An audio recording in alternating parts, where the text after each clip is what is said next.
You are not just tired. You are socially starved.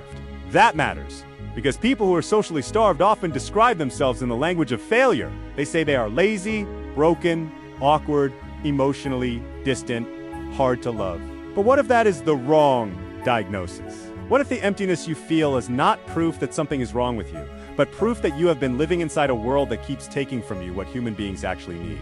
You wake up to alerts, you move from task to task, you answer messages, you perform competence. You scroll between fragments of other people's lives. You feel silence before silence can say anything back. And by the end of the day, you are exhausted in a way sleep does not fix, because the problem is not only effort, the problem is deprivation.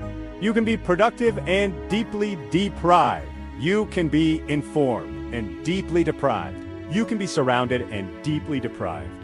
You can even be admired and still feel unknown. That is the signature of modern loneliness. It does not always look like physical isolation. Sometimes it looks like a full calendar, a glowing screen, a stable job, and a nervous system that still feels abandoned. And the terrifying part is this: once that feeling lasts long enough, you stop seeing it as an injury. You start seeing it as your personality. Modern life sold you a beautiful lie. It told you that the highest form of freedom was needing less from other people. Less dependence, less obligation, less inconvenience, less friction, less entanglement. It promised that if you became efficient enough, mobily enough, self-contained enough, you could finally live without disappointment. But human beings do not become whole by becoming untouchable. The old forms of life were flawed, heavy, and often unfair.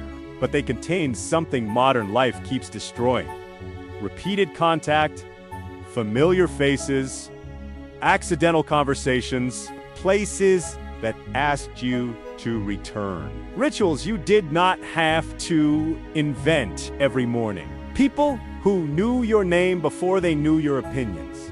Belonging was not always warm. Sometimes it was annoying, sometimes it was restrictive, sometimes it asked too much, but it made one thing possible that the modern world struggles to produce: stable recognition. You were seen repeatedly enough to become real to others.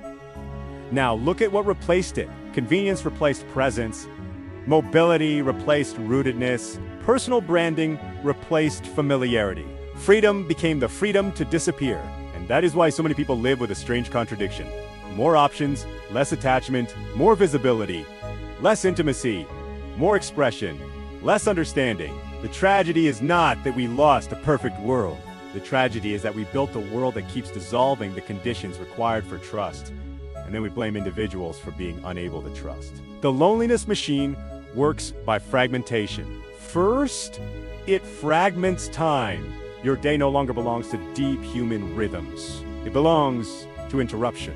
Alerts, updates, deadlines, feeds, replies, notifications, optimization, self-management. Even rest is no longer rest. It is recovery in service of future productivity. Free time starts to feel like dead time unless it is filled, documented, or improved. This destroys one of the hidden foundations of connection: unstructured presence. Real closeness rarely appears on command. It grows in leftover time, in lingering, in repetition, in boredom shared long enough to become trust.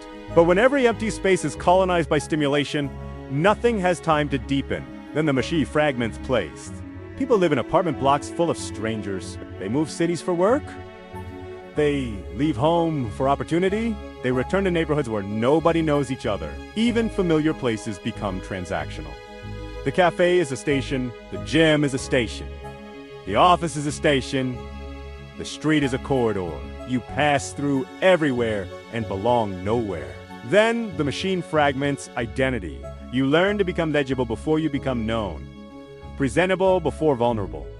Impressive before honest. Your social self becomes a performance under invisible judgment. You are encouraged to be watchable, marketable, optimized, emotionally controlled. But a performed self cannot be fully loved because it is always managing the audience. And the longer this continues, the more dangerous need begins to feel. You stop asking for help before anyone has the chance to reject you. You edit yourself in advance. You lower your emotional volume. You act attached to avoid the humiliation of wanting. That is not maturity. That is adaptation to a world where exposure feels unsafe. This changes more than mood. It changes character. Friendship becomes difficult because friendship requires repetition without immediate payoff. It requires showing up when nothing dramatic is happening. It requires tolerating silence, asymmetry, inconvenience, and seasons of emotional unevenness. But modern life trains people to seek efficiency, not endurance. So relationships start to feel like one more thing to manage. Love changes too.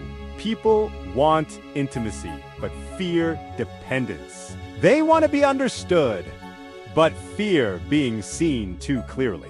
They want commitment, but have been taught to keep one foot near the exit. So romance becomes negotiation. Desire becomes caution. Vulnerability becomes a risk calculation.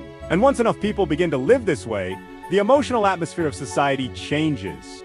Trust weakens, patience weakens, mercy weakens. People become easier to offend, easier to radicalize, easier to manipulate through fear and identity. Not because they are stupid, but because loneliness makes the human mind hungry. Hungry people reach for intensity.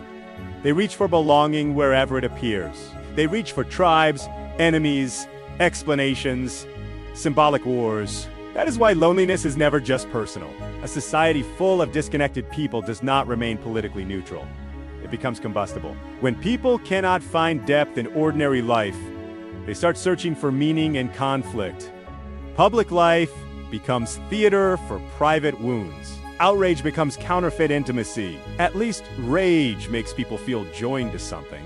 And the system benefits from that confusion because lonely people are easier to sell to, easier to distract, easier to sort into identities, easier to keep busy, and easier to keep apart. So what do you do with this?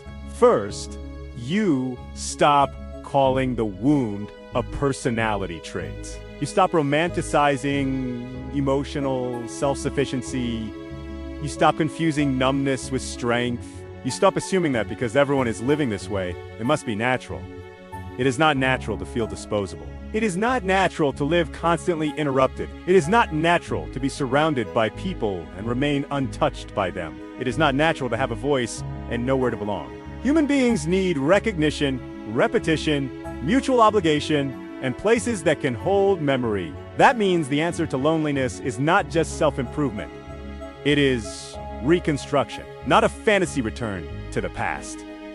Reconstruction of rituals, of friendships that survive inconvenience, of neighborhoods, rooms, tables, walks, circles, and repeated encounters, of the courage to need and be needed. Because belonging does not appear through perfect compatibility. It appears through return. You return to the same people. You return to the same places. You return long enough to become familiar. And familiarity, over time, becomes trust. But if society keeps making that return harder, then loneliness will not stay a private pain. It will become a public force. And that is the next question. Because once belonging collapses, politics stops feeling like citizenship and starts feeling like war,